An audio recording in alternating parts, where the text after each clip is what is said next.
Good morning everyone, my name है दीपक। तो आज हम पढ़ेंगे 9th क्लास की मैथ, जिसमें हम करेंगे 7.3। ठीक है, चैप्टर हमारा कौन सा है बच्चों? 7.3। और इसका चैप्टर का नाम क्या है? चैप्टर का नाम है बच्चों त्रिभुज। क्या है? त्रिभुज। ठीक है, तो इसी का बच्चों हमने यहाँ पे पहला सवाल लिख रखा है। इसके 4 पार्ट हैं, हम इसका एक पार्ट करेंगे, उसके बाद दूसरा, तीसरा, चौथा, एक एक करके सारे पार्ट हम इसके करेंगे। ठीक है, तो यहाँ पे मैंने पहले से ही ये इसका जो डायग्राम में बना रखा है और बाकी का हम इसमें देखेंगे। दे रखा है ABC और त्रिभुज DBC। तो देखो ABC कहाँ है? ये रहा, और दूसरा DBC। एक ही आधार पर बने दो समद्विबाहु त्रिभुज इस प्रकार है। समद्विबाहु त्रिभुज क्या होता है? जिसकी दो भुजाएं आपस में बराबर होती हैं। कि A और D भुजा BC कि एक ही ओर स्थित है। जो A और D है ना, वो क्या है? BC के, मतलब इस भुजा के एक ही साइड, ऊपर की साइड क्या है? स्थित है, ऐसा हमें बताया। यदि AD बढ़ाने पर, अब देखो हमें क्या करेंगे, यहाँ से हमने एक ये ले लिया, ये AD बढ़ा दिया है ना, A से D तक बढ़ा। BC पर BC को P पर प्रतिच्छेद करती है। अब इसको हम क्या कर देंगे? और आगे बढ़ा देंगे। कहाँ पर प्रतिच्छेद करती है बच्चों? ये P पर प्रतिच्छेद करती है। तो दर्शाइए कि हमें ये बताना है, ये वाली हमें चीज़ दे रखी है। तो यहाँ से देखो भाई, दे रखा है ना, प्रतिच्छेद करती है। तो ये लो बच्चों D पर, ये लो बच्चों, कोई दिक्कत नहीं, हमने इसको कहाँ पे प्रतिच्छेद करा दिया? D पर प्रतिच्छेद करा दिया, ये हो गया D। अब इसमें हमें ये भी क्या? ये भी समद्विबाहु त्रिभुज, तो इसकी ये दो भुजा भी बराबर होंगी। अब मेन बात जो बच्चों आती है ना, इसमें बहुत आसान सवाल है, आप इसको चुटकियों में सवाल को कर लोगे। दो त्रिभुज देखने ABD, तो ABD कहाँ है बच्चों? देखो AB, और यहाँ से हमारा ये पहला त्रिभुज आ गया, ये वाला D। ठीक है, इस वाले त्रिभुज की बात करें। दूसरा कौन सा है? ACD। तो A ये रहा बच्चों, A C और D। ठीक है, ये हमारा हो गया दूसरा त्रिभुज। ठीक है, इन दो त्रिभुजों में हमें देखना, बाकी क्या हमें नीचे वाले से इस वाले से कोई मतलब अभी नहीं है, बाकी आगे जब काम आएगा हम देख लेंगे। और सबसे पहले जो हमें दे रखा है उसमें आपको पता चल रहा है कि ये AB भुजा इस AC भुजा के बराबर है। तो हम यही लिख लेंगे कि AB बराबर किसके है? AC के बराबर है। और ये हमने कहाँ से देखा है भाई? ये हमें पहले से ही दिया है। अब बच्चों उससे पहले मैं आपको एक चीज़ क्लियर कर देता हूँ। देखो, जब भी हमें कोई भी दो त्रिभुज सर्वांगसम करने होते हैं, कितने? दो त्रिभुज सर्वांगसम करने होते हैं, तो हमें कम से कम क्या 3 गुण उसके मिलाने पड़ते हैं। तो 3 चीज़ें बराबर करनी पड़ती है। जैसे कि मैंने एक चीज़ बराबर कर दी कि AB बराबर इस भुजा के बराबर क्या है? ये वाली भुजा है। ठीक है, और दूसरे में हम क्या देखेंगे? जो ये भुजा है BD बराबर CD के बराबर, दो कट लगे तो ये भुजा इस भुजा के भी बराबर है। तो हम यहाँ पे लिख सकते हैं कि जो BD है, BD बराबर किसके है? अब DC लिख लो, DC के बराबर है। ये भी हमें क्या है? पहले से ही दिया है। ठीक है, कोई डाउट नहीं होगा। अब हमें क्या करना बच्चों? दो चीज़ तो हमने देख ली, अब आपको कोई एक चीज़ ऐसा ढूंढना है जो दोनों त्रिभुज में ही आती हो। तो देखो अब क्या है, कौन सा आ रहा है? अगर हम ध्यान से देखेंगे, ठीक है, तो देखो जो AD है इस वाले त्रिभुज में भी आ रहा है, पहले वाले में जो AD है इस वाले दूसरे वाले त्रिभुज में भी आ रहा है। ध्यान से देखो, AD इस वाले में भी है, मतलब इस वाले त्रिभुज में भी है, और AD इस वाले त्रिभुज के भी लिए है। तो हम लिख सकते हैं कि जो AD है वो क्या है? AD कॉमन है इसमें, AD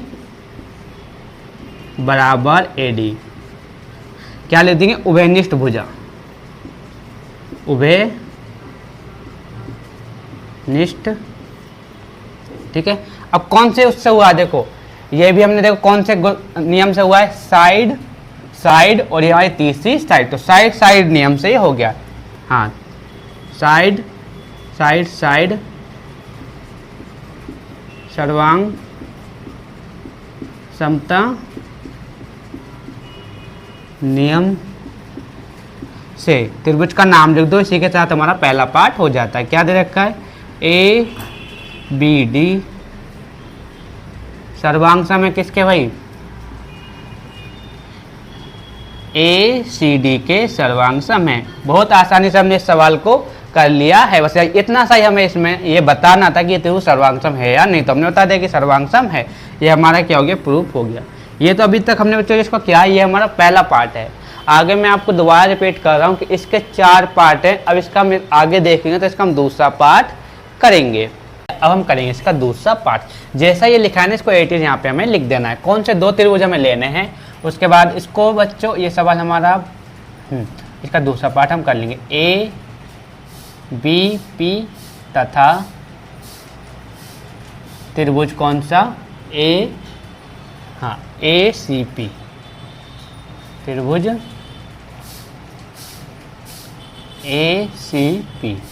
अब बच्चों देखो है ना, अब हमें दो त्रिभुज में जाना है कि इसमें ए बी पी में, तो मैं क्या करता हूँ भैया, इसका एक दूसरा भाई मतलब इसका जैसा एक दूसरा हम त्रिभुज यहाँ पे बना लेते हैं, इसका छोटा भाई यहाँ पे बना लेते हैं, जब आपको आसानी से समझ में आएगा। तो यहाँ पे हम एक और त्रिभुज ले लेते हैं, मतलब एक और क्या बच्चों, यही इस त्रिभुज की बात हो रही है, तो हम इसी त्रिभुज को ले लेते हैं। इसलिए ले रहे हैं बच्चों क्योंकि आपको इसमें साफ साफ समझ में आ जाए, ठीक है, बाकी इसमें और कोई बात नहीं है, ठीक है। तो ये हमने बना लिया त्रिभुज, ये लो बन गया, इसका नाम दे दिया ए बी और सी। यही सेम त्रिभुज है बच्चों, जो ये त्रिभुज है ना, इसी की बात है, हमें इसी को हमने यहाँ पे लिया है, और कोई अलग से त्रिभुज नहीं लिया है। अब देखो त्रिभुज कौन सा है, यहाँ पी आ रहा है बीच में, तो हम पी लिख लेते हैं, उसमें पी आ रहा है, बस यही बच्चों हमारा त्रिभुज, हमें ये सोल्व करना है। तो जबकि हमें इसमें देखा है कि ये वाली भुजा इसके बराबर है, बस हो गया सोल्व। अब देखो ए बी पी है ना, तो ये दो लाइन मैंने नहीं लगाई क्योंकि इनकी हमें जरूरत भी नहीं है। तो ए बी पी ये वाला त्रिभुज, दूसरा ए सी पी ये वाला त्रिभुज। तो सबसे पहले हम लिख सकते हैं कि ए बी बराबर क्या है, ए सी के बराबर है, ये हमें पहले से ही दिया है। ये बच्चों आपको ये सवाल ऐसा बना दिया कि मान लो कि आपके सामने एक जादू हो गया है, बस इतना समझ लो। आसान सवाल, बहुत ही ज़्यादा मैंने आसान कर दिया है। और आपको क्या दिखाई दे रहा है इसमें, अगर आप देखोगे तो ए पी इस वाले त्रिभुज में भी है और ए पी इस वाले त्रिभुज में भी है। दूसरी लाइन हम इसको लिख देंगे, है ना। और नहीं समझ आता तो यहाँ से देख लो ए पी और यहाँ पे भी ए पी, मतलब सेम प्लेस पे सेम ही जगह पे, तो यहाँ से भी हम लिख सकते हैं। तो ए पी बराबर ए पी के बराबर है, कोई डाउट नहीं होगा क्योंकि बच्चों इसमें आपको साफ साफ दिखाई दे रहा है। अगर मैं इसमें कराता तो आपको थोड़ा समझ में नहीं आता, लेकिन इसमें आपको दिखाई दे रहा है। ये क्या हमारा उभयनिष्ठ, कोई डाउट नहीं होगा। अब बच्चों एक चीज और आपको इसमें जो ढूंढनी है वो इसमें क्या है, क्योंकि देखो हमें कम से कम क्या बच्चों, हमें तीन चीज बराबर आपस में करनी होती है। अगर आप एक चीज इसमें ढूंढोगे वो आपको क्या दिखाई दे रहा है, मेरे को तो इसमें साफ दिखाई दे रहा है। कमेंट करके बताओ कि इसमें तीसरी वो चीज ऐसी क्या है जिससे हम इस त्रिभुज को सर्वांगसम कर सकते हैं। तो आप ध्यान से देखोगे, जो एंगल ए है इस वाले त्रिभुज में भी है और जो एंगल ए है इस वाले त्रिभुज में भी है, मतलब इस वाले में भी और इस वाले में भी। अब ध्यान देखो, ये क्या है एंगल ए ये वाला, और इसमें भी क्या है एंगल ए। तो इसको हम लिख सकते हैं बी ए पी, है ना, और लिख सकते हैं सी ए पी आपस में बराबर है। नहीं तो आप इस तरीके से नहीं लिख सकते, तो आप लिख सकते हो कि इसको कोई नाम दे दो, इसको दे दो ए नाम, इसको दे दो बी नाम, तब भी आपका ये सवाल आसानी से हो जाएगा। जो आपको ठीक लगे, है ना, जो आपको ठीक लगा वो कर लेना, एंगल ए और एंगल बी, है ना। और जो आपको ठीक लगा वो कर सकते हो। तो मैं यहाँ पे लिखूंगा, जो मैं अपने तरीके से लिखूंगा वो लिखूंगा मैं, बी ए पी बराबर एंगल किसके हो जाएगा भाई, सी ए पी के क्या है बराबर है। आप चाहो तो ये लिख सकते हो कि एंगल ए बराबर क्या है, एंगल बी के बराबर है। ये भी सही है और आपका ये भी सही है, इसमें आपको कोई डाउट नहीं है। तो ये हमारा त्रिभुज क्या हो गया, सर्वांगसम हो गया। तीन साइड वर्क कर लिया। अब ध्यान से देखना, आपको एक साइड, दूसरी साइड और एक क्या है एंगल। कौन सा एंगल, देखो ध्यान से देखोगे, है ना। इस वाले एक त्रिभुज में जाएंगे पहले हम, इस वाले में साइड, पहले देखो ए बी, है ना, उसके बाद क्या रहा है बीच में एंगल, और फिर क्या रहा है साइड, मतलब साइड एंगल साइड। तो यही हमारा नियम लगा है, तो हम कह देंगे साइड एंगल साइड नियम से, हाँ नियम से कौन सा त्रिभुज, ए बी पी सर्वांगसम हो जाता है। त्रिभुज किसके बच्चों, ए सी पी के क्या हो जाता है सर्वांगसम, ए सी पी के सर्वांगसम हो जाता है। यही हमें इसमें सिद्ध करके दिखाना था। तो बच्चों अब आपको देखो हमारे दो पार्ट यहाँ पे हमने सिद्ध कर लिया। पहला वाला हमारा ये रहा और ये था बच्चों हमारा दूसरा वाला पार्ट। टोटल इसमें मैंने आपको बताया कितने पार्ट हैं, 4 पार्ट हैं। तो अब आप क्या करोगे, एक बार इसका स्क्रीनशॉट लो और बाकी के हम 2 पार्ट आगे करते हैं।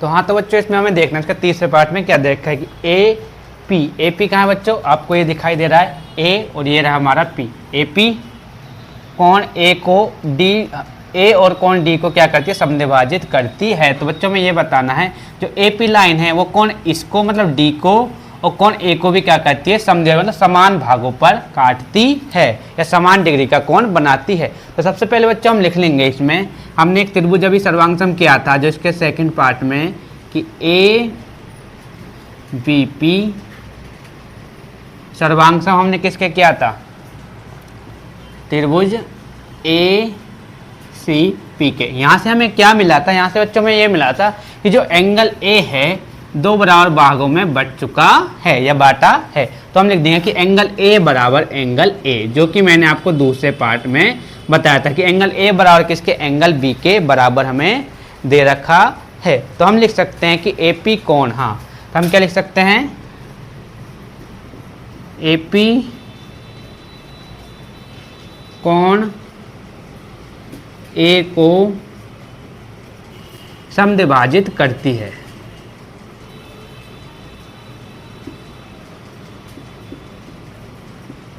समद्विभाजित करती है ना। इतना तो आपको ये समझ में आ गया। जो AP है वो कोण A को क्या करती है, दो बराबर भागों में बांटती है, दो बराबर भागों में ये बांटती है। आगे जो हमें इसमें देखना है बच्चों, दूसरा हमारा क्या था, दूसरा हमारा जो त्रिभुज हमने किया था उसको भी देख लेते हैं। आगे का क्या देखा था कि ADB, ये इसका दूसरे पार्ट में हमने सिद्ध किया था, त्रिभुज ADC। यहाँ से हमने बच्चों क्या सिद्ध किया था, जो हम देखेंगे जो एंगल D है ADB सर्वांगसम किसके है, देखो ADB मतलब इसका ये वाला त्रिभुज, ये वाला कोण सॉरी, और ADC मतलब इसका ये वाला कोण आपस में क्या है, बराबर है। कहने का मतलब ये है कि जो एंगल ADC मतलब एंगल D बराबर क्या है, एंगल D के बराबर है। हमने ये भी यहाँ पे सिद्ध कर चुके हैं। अब आगे हम इसमें देखेंगे ध्यान से इसमें कि देखो हमें तो ये वाला कोण तो चाहिए नहीं, हमें क्या चाहिए, इसका नीचे वाला कोण, ये वाला कोण चाहिए, मतलब ये वाला कोण चाहिए। ठीक है, अब आप ध्यान से देखो, जब भी कोई रेखा पर ऐसे कोण काटता है कितने डिग्री का कोण बनाता है, 180 डिग्री का कोण बनाता है। तो इधर भी क्या बनाएगा, 180 डिग्री का कोण ही बनाएगा। जब मैं 180 में से अगर इन दोनों को माइनस कर देता हूँ, मतलब 180 माइनस के एंगल ADB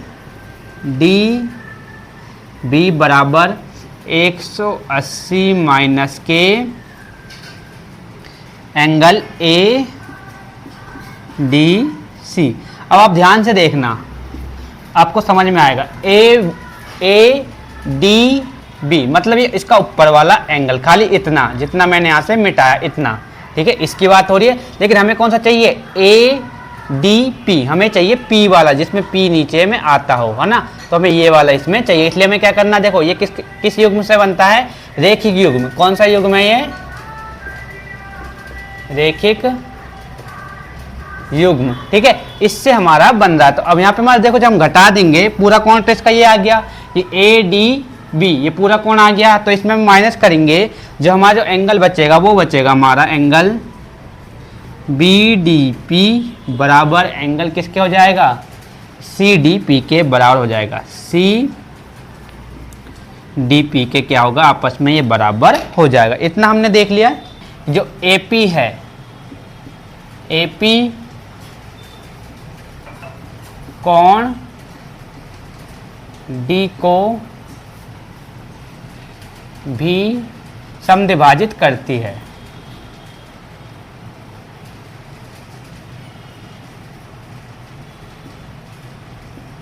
समद्विभाजित करती है।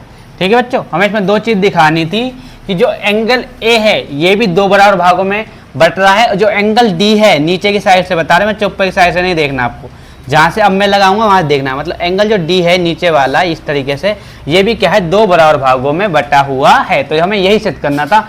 A को हमने यहाँ पे सिद्ध कर लिया और दूसरे वाले को हमने यहाँ पे सिद्ध कर लिया। इसी के साथ हमारा जो इसका तीसरा पार्ट था, हमने इसको भी सिद्ध बड़ी आसानी से कर लिया। अब इसका आखिरी जो पार्ट बचा बच्चों, उसे भी हम देखते हैं। जो हमने इसके दूसरे पार्ट में किया था, आपको याद होगा, नहीं है तो याद, आपको वीडियो को पीछे रिवाइंड करके देख सकते हो। क्या था, AC, हाँ ACP में। अब आपको ध्यान देना है, है ना। यहाँ से आप देख सकते हो कि बीपी और सीपी क्या है, सेम प्लेस पर, पीपी क्या है, सेम प्लेस पे है। तो हम लिख सकते हैं क्या लिख सकते हैं, बीपी बराबर किसके है, सीपी के बराबर है। किस नियम से, सीपीसीटी नियम से। जैसा कि मैंने आपको बताया दो त्रिभुज सर्वांग सम होते हैं तो उनकी संगत भुजा और संगत कोण आपस में हमेशा ही बराबर होती हैं। क्या बोला हूँ, हमेशा ही बराबर होती हैं। इतना हमने कर लिया। तो एक चीज और आपको दिखाई दे रही होगी सॉरी, हमें क्या करना है, जो एंगल पी है दोनों में आ रहा है, मतलब 90 डिग्री का कौन है, जो इसमें भी आ रहा है और इसमें भी आ रहा है, आपको ध्यान से देखना है। जो एंगल ए पी बी बराबर एंगल ए पी सी, कहने का मतलब बच्चे इसमें जो एंगल पी है और एंगल पी है ये क्या है, दोनों में आ रहा है। देखो ये क्या है, ये पी एंगल क्या है, दोनों में मतलब आपस में बराबर है, ऐसा हमने इसमें यहाँ पे लिख लिया है। और ये भी हमने किस नियम से लिखा है, सीपीसीटी नियम से, सीपीसीटी नियम से। समझ आ गया। अब देखो दोनों क्या है, आपस में बराबर हैं, तो मैं लिख सकता हूं कि angle A P B plus, ध्यान से देखना बच्चों, बस यही आपको समझने की बात है। तो हमारे 90 डिग्री का जो कोण है लंब समद्विभाजित हमारा सिद्ध हो जाएगा। ध्यान से आप देखना, अगर यहाँ से जो हमारा पूरा कोण बनता है, कितने डिग्री का कोण बनता है भाई, पता ही होगा आपको कितने डिग्री का बनता है, 180 डिग्री का बनता है। इधर भी 90, उधर भी 90, पूरी है सरल रेखा पर जो कोण बनता है वो 180 डिग्री का कोण बनता है। तो ए पी बी मैंने लिख लिया और ए पी सी आपस में बराबर, तो इसकी जगह पे मैं ये लिख सकता हूँ, लिख सकते हो बिल्कुल, क्योंकि दोनों के आपस में बराबर। तो लिख देंगे एंगल ए पी बी बराबर 180 डिग्री, कारण रेखिक युग्म, रैखिक युग्म। क्लियर, कोई डाउट नहीं होगा। इन दोनों को जोड़ेंगे तो ये वहाँ हो जाएगा 2 एंगल ए पी बी बराबर 180 डिग्री। अब ध्यान से आपको देखना बच्चों, ये इसका आंसर आपका आ गया है 180 को। अब ये 2 उठ के कहाँ चला जाएगा, इसके नीचे भाग में, 2 से इसको भाग देंगे तो एंगल ए पी बी बराबर कितना आ जाएगा, 90 डिग्री। और 90 डिग्री कब आता है बच्चों, जब क्या होता है, कोई भी एक लंब बना होता है तो 90 डिग्री पर ही बनता है। जैसे कि आप देख लो क्या आया, हमने क्या लिखा है, ए पी बी मतलब ये वाला एंगल, ठीक है, 90 डिग्री का है ना। इतना समझ आ गया। तो ये भी क्यों होगा, 90 डिग्री का ही होगा। कैसे भाई, क्यों भाई सर आप ऐसे कैसे बोल दोगे, क्योंकि देखो ए पी बी और ए सी पी क्या है, आपस में बराबर हमें दे रखा है। तो ये दोनों ही कोण कितने कितने हैं, 90 डिग्री के हैं। तो हम लिख सकते हैं, जो इसका आखिरी पार्ट हमें लिखना है कि ए पी, हाँ क्या लिख सकते हैं, जो ए पी है, ए पी क्या है, जो हमारी ए पी है लंब है किस पे, बीसी पर क्या है, ये लंब है। लंब का साइन लगा दिया, इतना यही हमें इसमें उत्तर निकालना था। इसी के साथ बच्चों हमारा क्या हो जाता है, सवाल नंबर पहला हमने बहुत आसानी से कर लिया है। स्क्रीनशॉट लोगे और बाकी का जो आगे सवाल बच्चे हैं वो भी आप इनको हम आगे देखेंगे। अगर आपको कोई डाउट है बच्चों इस सवाल में तो हमें कमेंट करके ज़रूर बताएं, उससे हमें मदद मिलती है कि हमें पता चलता है कि बच्चे को कहाँ पे दिक्कत आ रही है। उस वीडियो को और अच्छा करने की कोशिश करते हैं, ठीक है। इसमें देखा AD एक समद्विबाहु त्रिभुज है, ABC का शीर्ष लंब है। तो बेटा देखो समझेंगे हम कैसे पहले मैं यहाँ पे एक त्रिभुज बनाता हूँ ABC, उसके बाद आपको ये समझ में आएगा। यहाँ पे हम एक त्रिभुज बनाएंगे, ये हमारा क्या हो जाएगा, त्रिभुज, नामकरण करेंगे इसका ABOC। उसमें बोला गया है कि AD एक समद्विबाहु त्रिभुज, हाँ ABC का शीर्ष लंब है। तो शीर्ष लंब क्या होता है, यहाँ से जो कोई भी सीधी लाइन आती है इसे हम क्या बोलते हैं, शीर्ष लंब बोलते हैं। जो शीर्ष लंब क्या होता है, जो 90 डिग्री का कोण बनाता है वही हमारा क्या होता है, शीर्ष लंब होता है। इधर भी 90 डिग्री का कोण है और इधर भी क्या हो गया, 90 डिग्री का कोण है। इतना समझ में आ गया। जिसमें AB यानी कि ये वाली भुजा और AC यानी कि ये वाली भुजा आपस में क्या देखे हमें, बराबर दे रखे हैं। दर्शाइए कि, हाँ पहला वाले इसके 2 पॉइंट है। पहले हम पहला पॉइंट करेंगे, AD रेखाखंड, AD कहाँ है, इसकी बात हो रही, AD रेखाखंड BC का समद्विभाजक है। मतलब हमें बच्चे इसमें ये बताना है कि जो AD रेखाखंड है इस BC को, मतलब इस पूरे वाले को, इस पूरे को BC को 2 भागों, बराबर भागों में क्या करते हैं, बांटता है। तो बच्चों इसको हम सवाल को हल करते हैं। 2 त्रिभुज बनेंगे, कौन से, ADB में। तो हम डायरेक्ट इस सवाल को करेंगे, त्रिभुज ADB तथा त्रिभुज कौन सा, ए डी सी में, मतलब उधर वाला त्रिभुज ए डी सी में। अब बच्चों आपको क्या दिखाई दे रहा है, सबसे पहले हमें दे रखा है कि ए बी बराबर क्या है, ए सी के बराबर हमें दे रखा है। तो हम लिख लेंगे ए बी बराबर किसके है बच्चों, ए सी के बराबर है। ये हमें क्या कर रखा है, इन्होंने पहले से ही दिया है। ठीक है बच्चों, ये क्लियर। दूसरा अगर आप देखोगे, ध्यान से देखना, ये ए डी वाली लाइन इस त्रिभुज में भी आ रही है और इस वाले त्रिभुज में आ रही है, मतलब कि ये जो लाइन है ये इस त्रिभुज के लिए भी है और इस त्रिभुज के लिए भी है। तो हम इसको ही लिख लेंगे कि ए डी बराबर क्या हो जाएगा, हमारा ए डी हो जाएगा। तो हम लिखेंगे ए डी बराबर हो जाएगा बच्चों, ए डी के बराबर हो जाएगा। ये भी क्या है बच्चों, हमें इसमें पहले से ही दिया है। ठीक है बच्चों, अब एक चीज़ समझो, जो जो मैं यहाँ पे लिख रहा हूँ बच्चों दिया है, अगर आप ये सब नहीं लिखते तो आपको इसके नंबर कटते हैं। तो आगे बढ़ते हैं, और क्या दे रखा है, देखो इस त्रिभुज में भी 90 डिग्री का कोण है, उसमें भी क्या है 90 डिग्री का कोण है। इसी के साथ हमारा सवाल नंबर जो फर्स्ट इसका पार्ट है हो जाएगा। कैसे लिखेंगे, ए डी बी बराबर एंगल ए डी सी, कारण में क्या लिखेंगे, प्रत्येक 90 डिग्री, प्रत्येक 90 डिग्री। अब बच्चों इसमें आपको देखना क्या, देखो एक साइड, दूसरी साइड और एक एंगल, तो ये हमारा कौन से नियम से बनता है, तो बच्चों ये हमारा बनता है आरएचएस नियम से। हम लिख देंगे त्रिभुज ए डी वी सर्वांग सम हो गया है किसके बच्चों, सर्वांग सम किसके हो जाएगा, त्रिभुज ए डी सी के। ठीक है, कौन से नियम से, हम लिखेंगे आर एच एस सर्वांग समता नियम से। ठीक है, अब बच्चों ये हमारा इस वाले नियम से हमने क्या कर लिया, इस त्रिभुज को कर लिया है। तो अब हम लिख सकते हैं आरएचएस का मतलब क्या है बच्चों, देखो एक कोण कितने डिग्री का है, एक कोण हमें यहाँ देखा है कितने डिग्री का, 90, इसको हम क्या बोलते हैं, राइट एंगल। कोई भी एक साइड, इसके साइड वाली ये वाली साइड हमारी क्या हुई, एच, यानी कि आर एच मतलब कि कर्ण होता है, हिंदी में कर्ण बोलते हैं। और एक कोई भी भुजा, ये वाली भुजा इसमें ये हो गई साइड, तो आर एच और एस। ठीक है, कैसे लिखा हमने, आर यहाँ से, एच यहाँ से और एस यहाँ से। ठीक है, इस तरीके से हमारे क्या हो गया, त्रिभुज ये सर्वांग सम हो गया। तो हम कह सकते हैं, हाँ तो बच्चों हम क्या कह सकते हैं इसमें कि, हाँ कि इसमें जो ये वाली लाइन है बी डी बराबर डी सी है, मतलब ये यहाँ से लेके यहाँ तक ये इसके बराबर है। तो यही हमें लिखना था, लिख देंगे सी पी सी टी नियम से। ठीक है, इसमें क्या होता है, लिख देंगे बी डी बराबर हो जाएगा बच्चों, किसका हो जाएगा, बी डी बराबर डी सी के बराबर हो जाएगा। तो यही बच्चों हमें इसमें क्या करना था, प्रूफ करना था। ये तो बच्चों हमारा क्या होगा, इसका पहला वाला पार्ट हमने इसका ये वाला कर लिया है। अब हम करेंगे इसका सेकंड वाला पार्ट, उसमें हमें बच्चों क्या करना है उसको भी हम इसमें देख लेते हैं। हाँ तो बच्चे इसमें हमें दूसरा पार्ट में इसमें क्या दे रखा है, दूसरा पार्ट में हम देख लेंगे इसका हमें क्या दे रखा है। देखिए ए डी कोण ए को समद्विभाजित करता है, तो ए डी कहाँ है, ए डी हमारी ये वाली लाइन है और कोण ए को, मतलब ये वाला हिस्सा और ये वाला कोण क्या है, आपस में बराबर होता है। जैसा कि मैंने आपको बता रखा है कि सी पी सी टी नियम से, तो हम क्या लिख देंगे, सी पी सी टी नियम से, सी पी सी टी नियम से। ठीक है, तो हम लिख देंगे कैसे, एंगल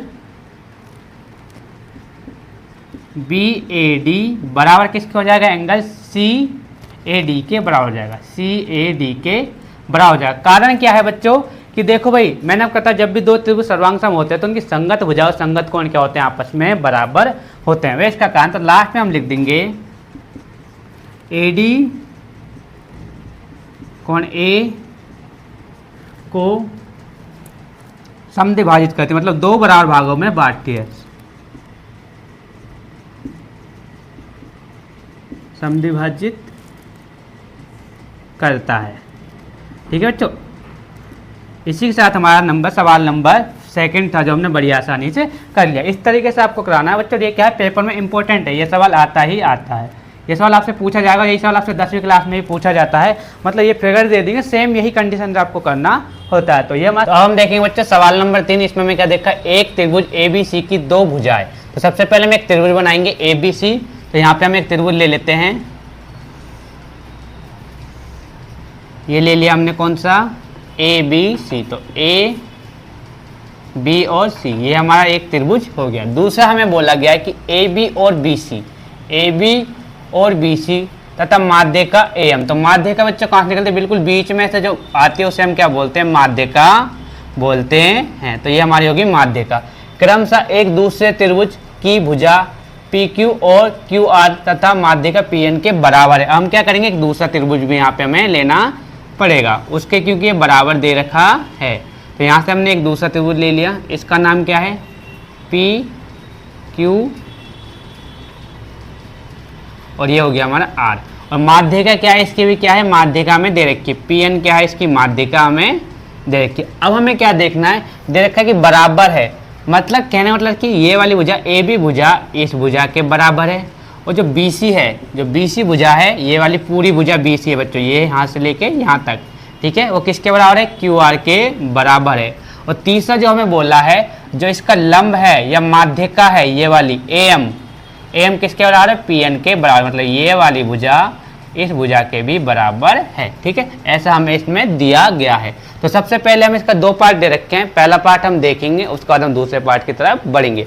सबसे पहले जो हमें इसमें दे रखा है हम वो लिख लेंगे कि दिया है, क्योंकि उससे सवाल क्या होगा, आसान हो जाएगा, दिया है। तो आगे हम बढ़ते हैं, दिया क्या है हमें, AB बराबर क्या दे रखा है बच्चों, आपको पता कैसे चलेगा, देखो जिस पर सिंगल कट लगाया ना, आप सिंगल वाली लाइन बताओ, जिस पर डबल लगाओ डबल वाली बताओ, जिस पर 3 बार लगाओ 3 बार। 3 बार इसलिए लगाओ जिसको आपको डिफरेंस पता चल जाए कि आपको मैं किस वाली भुजा की बात कर रहा हूँ, बस बाकी कोई रीजन नहीं है। तो AB बराबर किसके है भाई, AB बराबर है PQ के। और दूसरा अगर आप देखोगे और क्या दे रखा है, हाँ BC बराबर किसके है भाई, BC बराबर आप बच्चों देखोगे तो BC के बराबर क्या है, इस पर डबल कट लगा, यहाँ से देखो इस पर भी और इस पर भी, तो QR के बराबर है। ये भी हमने यहाँ पे देख लिया। एक और चीज़ आपको दिखाई दे रही होगी, जो AM है, AM बराबर किसके, देखो 3 कट लगाएं समझाने के लिए, लेकिन बच्चों इसके कट लगाने की आपको ज़रूरत नहीं है, बस ये समझाने के लिए आपको बताया गया किस भुजा की बात हो रही है। तो AM बराबर है किसके भाई, PN के बराबर है, PN के बराबर है। क्लियर, ये सारा हमें PN के, M के नहीं, PN के बराबर है। अब ये हमें सारा किया था बच्चों, पहले से ही गिवन था। अब हमें देखना है 2 त्रिभुज में जाना है, इसमें ABM, तो यही हम लिख लेंगे, है ना, ABM और त्रिभुज PQN में हमें जाना है। देखो अब ध्यान से आप देखना, हमें क्या चाहिए, M चाहिए और हमें क्या चाहिए, N चाहिए। जब हमें M चाहिए तो बच्चों हम कौन से त्रिभुज में जाएंगे, ABM, जैसा कि हम बता रखा है पहली कंडीशन। दूसरा PQN, इस वाले त्रिभुज में हमें जाना है, इस साइड वाले में, मतलब इसका ये वाला त्रिभुज जिसको मैं कलर कर रहा हूँ, ठीक है, ये वाला, और इस साइड का ये वाला। अब ये वाला त्रिभुज हमें कैसे मिलेगा, क्योंकि हमें तो पूरी लाइन की लंबाई दे रखी है, इधर भी पूरी लाइन की लंबाई, तो हम इसको निकालेंगे बच्चों हम कैसे, वो हम यहाँ पे देखते हैं। तो हमें क्या दे रखा है बच्चों, हमें पता है कि BC बराबर, कहाँ से देखोगे, यहाँ से उठा लो इसको, BC बराबर किसके है, QR के बराबर है। अगर मैं इनका आधा कर दूँ, मतलब अगर मैं BC का आधा कर दूँ तो मुझे ये वाली लाइन मिल जाएगी, है ना, चाहे हम ये बोल दें कि ये वाली आधा आधा हो जाएगा, तो मतलब BC का पूरी लाइन का आधा कर दूँ तो मुझे ये मिल जाएगा, और QR का आधा कर दूँ तो मुझे क्या मिल जाएगा, खाली QR का आधा करूँगा तो मुझे ये मिल जाएगी, और BC का आधा करूँगा तो मुझे ये मिल जाएगी। ठीक है, और यही हमें चाहिए। तो हमें क्या करना है, तो हम क्या करेंगे, BC 1/2 बराबर BC QR 1/2, है ना। गणित में बच्चों एक रूल होता है, मैथ में एक रूल होता है, आप किसी भी संख्या में जोड़ सकते हो, किसी भी संख्या में घटा सकते हो, और किसी भी संख्या में भाग दे सकते हो, किसी भी संख्या में आप गुणा कर सकते हो, ये गणित का रूल होता है। तो इस तरीके से हमने क्या करा, इसको हमने यहाँ पे लिख लिया। तो मैं लिख सकता हूँ, जब इसका आधा करेंगे, अगर मैं BC का आधा करूँगा तो क्या बन जाएगा, 2 टुकड़े बनेंगे, BM और हाँ CM, लेकिन हमें क्या चाहिए, BM, तो हम यही लिख लेंगे कि BM बराबर किसके है भाई, इधर देखो हमें चाहिए QN, तो QN ही लिखेंगे हम, QN के क्या है, बराबर है। ये हमने क्या कर लिया, यहाँ से देख लिया, कोई डाउट नहीं होगा, ये है हमारा समीकरण 1। ठीक है, इतना आपको समझ में आ गया, तो आगे का सवाल भी आपको बहुत आसानी से समझ में आ जाएगा। अब हम आगे देखते हैं, तो हम जब सवाल हम करेंगे इसको, बाकी का सवाल हम यहाँ से देखेंगे, इस साइड से। ठीक है, यहाँ से मैं लाइन लगा रहा हूँ, आपको इस लाइन से इधर इधर का देखना है। अब देखो क्या देखा, पहली कंडीशन की बात कर रहे हैं हम, तो हमें दे रखा है फर्स्ट वाले में, डायरेक्ट करेंगे त्रिभुज ABM तथा त्रिभुज किसमें, PQN में। तो अब बच्चे इस सवाल को मैं क्या करता हूँ, आपके लिए और ज़्यादा आसान बना देता हूँ। वो कैसे बनेगा, बस आपको समझने की बात है। अगर समझ में आ गया ना जो मैं आपको समझाना चाहता हूँ, तो आप उसको बड़ी आसानी से कर लोगे। उसमें कुछ ढूंढ रहा हूँ, मुझे मिल जाए। हाँ, जैसे कि मान लो, हाँ सब छोड़ो बच्चों, है ना। तो हमें क्या चाहिए बच्चों, देखो ये वाला पार्ट हमें चाहिए नहीं इसका, ठीक है। हमें लाइन से इस साइड वाला जो मैंने इसमें मार्कर चला है, ये वाला पार्ट हमें चाहिए, ठीक है। समझ आ गया, तो इसमें ही हम जाएंगे। और सबसे पहले हमें दे रखा है कि ए बी बराबर किसके है भाई, चाहे आप यहाँ से देख लो, ए बराबर किसके, क्यू आर के बराबर है। यहाँ से देखो तो ए बराबर क्यू आर के बराबर है, तो लिख देंगे पी क्यू, हाँ सॉरी पी क्यू के बराबर है, क्यू आर के नहीं, पी क्यू के बराबर है। और दूसरा में दे रखा है कि ए एम बराबर, यहाँ से देख सकते हो, यहाँ से भी देख सकते हो, 3 लाइन लगी है, ठीक है। तो ए एम बराबर किसके है, पी एन के बराबर है। और तीसरी जो हमें इसमें बात सिद्ध करनी थी, जो बी एम है वो क्यू एन के क्या है, ये भी बराबर है। कहाँ से देखा हमने, समीकरण 1 से। ये सब तो हमें दिया था बच्चों, तो ये हमने लिख लिया दिया है। और दूसरा ये भी हमें क्या था, ये भी पहले से ही दिया है। तीसरा जो हमने लिखा है इसमें,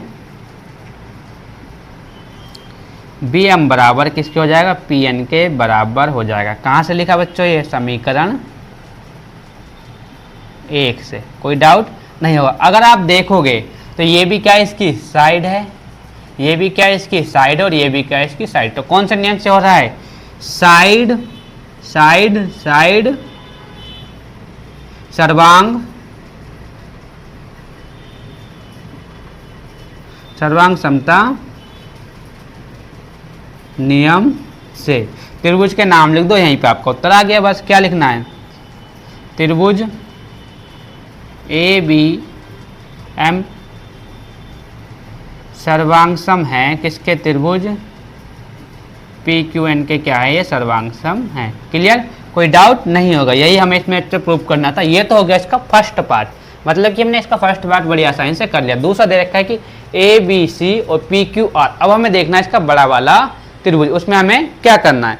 अब अगर ध्यान से आप देखोगे, हाँ तो बच्चों अब हम देखेंगे इसका सवाल, जिसका जो पार्ट है, पार्ट नंबर 2 देखेंगे बच्चों। बहुत ही आसान है, आपको इसको बड़ी आसानी से कर पाओगे। मैं डायरेक्ट इसको लिख देता हूँ। क्या लिखना है हमें, त्रिभुज ए बी सी, हाँ तथा करेंगे, तथा त्रिभुज पी क्यू आर। अब बच्चों ध्यान से आपको देखना, ए बी सी और पी क्यू आर में जाना है, तो ठीक है। मैं आपको एक बात क्लियर कर देता हूँ बस, A B C P Q R, मतलब अब हमें किस में जाना है बच्चों, बड़े वाले त्रिभुज में जाना है। इस लाइन से ए एम से और पी एन से, यहाँ पे जो एन था, पी एन से हमें कोई लेना देना नहीं है। मतलब इस लाइन को अगर हम चाहें तो यहाँ से मिटा सकते हैं, कोई डाउट नहीं होगा। तो इसको हमने क्या करा, चलो यहाँ से मिटा दिया मैंने, है ना, समझे। इसको हमने यहाँ से मिटा दिया, आपको समझाने के लिए है, बस समझाने के लिए। बाकी अगर इस आपको लाइन को आपको रख सकते हो, कोई दिक्कत नहीं है ना, बस समझाने के लिए। और इसका मतलब इसका भी हमें कोई लेना देना नहीं है। अब जो हमारा जो इसमें हमें चाहिए, हमें कीजिए ए बी सी जैसे कि आपको दिखाई दे रहा है, और पी क्यू आर में हमें दिखाई दे रहा है। और सबसे पहले अगर आप देखोगे, इससे पहले जो हमने त्रिभुज सॉल्व किया था फर्स्ट वाले में, इसका बी वाला और इसका ये वाला क्यू, है ना, सर्वांग सम हमने किया था फर्स्ट पार्ट में। तो यहाँ से हमें क्या मिलता है, हमें मिलता है कि यहाँ से मिलता है कि एंगल बी बराबर क्या है, एंगल क्यू के बराबर है। कारण में क्या लिखेंगे बच्चों, सी पी सी टी से। सी पी सी टी से कैसे बच्चों, देखो आगे अभी तक यहाँ पे लाइन थी, जो ये वाली लाइन एम, और ये लाइन क्या थी, एन। तो अगर आप देखो मैंने क्या कि ये भुजा, ये दोनों भुजा बराबर थी, तो इसका ये वाला कोण और इसका ये वाला कोण क्या है, आपस में बराबर होते हैं। किस नियम से, सीपीसीटी नियम थे। और इसी के साथ हमारे सवाल हो गया। देखो कितना आसान है। अब हम लिख सकते हैं क्या, ए बी बराबर मैं किसके लिख सकता हूँ बच्चों, आपको पता है किसके लिखा था हमने, पी क्यू के। और दूसरा आप क्या लिख सकते हो, बी सी बराबर पूरी बड़ी वाली लाइन की और क्यू आर के बराबर है। बी सी किसका बराबर है, बी सी बराबर किसके है बच्चों, क्यू आर के बराबर है। ये हमें पहले से ही दिया है,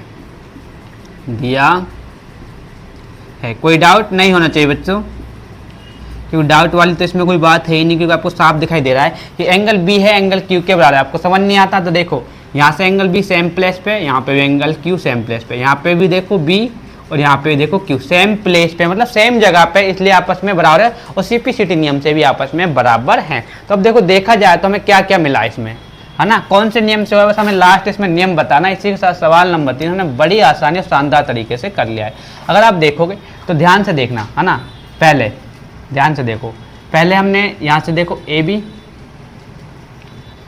बी लिया उसमें एक, उसके बाद क्या आ रहा है, कोण आ गया बीच में, कोण बी लिख रखा है, कोई दिक्कत नहीं। उसके बाद क्या आ रहा है, बी सी आ रहा है, मतलब ये वाली क्या है, साइड, ध्यान से देखना बच्चों, साइड ये एंगल, और नीचे वाली क्या है, ये वाली भी साइड है। तो साइड एंगल साइड नियम से त्रिभुज को हमने सर्वांग कर लिया, यही हमारा उत्तर है। साइड एंगल साइड सर्वांग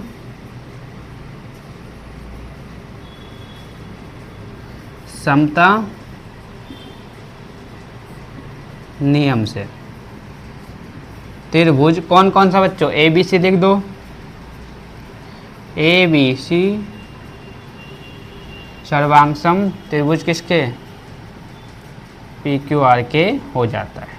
ठीक है बच्चों, यही मैं आपको बताना था, तो यही हमने क्या करके दिखा दिया, प्रूव करके दिखा दिया कि हाँ ए बी सी सर्वांगसम किसके है, पी क्यू आर के सर्वांगसम है। इसी के साथ हमने सवाल नंबर 3 बड़े ही आसान तरीके से कर लिया। अब आप क्या करोगे, एक बार इसका स्क्रीनशॉट लोगे और आपको इस वीडियो को क्या करना है, ज़्यादा से ज़्यादा अपने दोस्तों को शेयर करना है, जिससे क्या हो पाएगा, उनकी भी मदद हो पाएगी और वो भी अपने एग्जाम में अच्छे मार्क्स ला पाएंगे। ठीक है, ये वीडियो सिर्फ आपके लिए ही बनाई जाती है, हमारे लिए नहीं, हमारी तो पढ़ाई हो चुकी है बच्चों, ये आपके लिए बनाई गई है। तो इस वीडियो को आप ज़्यादा से ज़्यादा शेयर करें और अपने दोस्तों की भी मदद करें।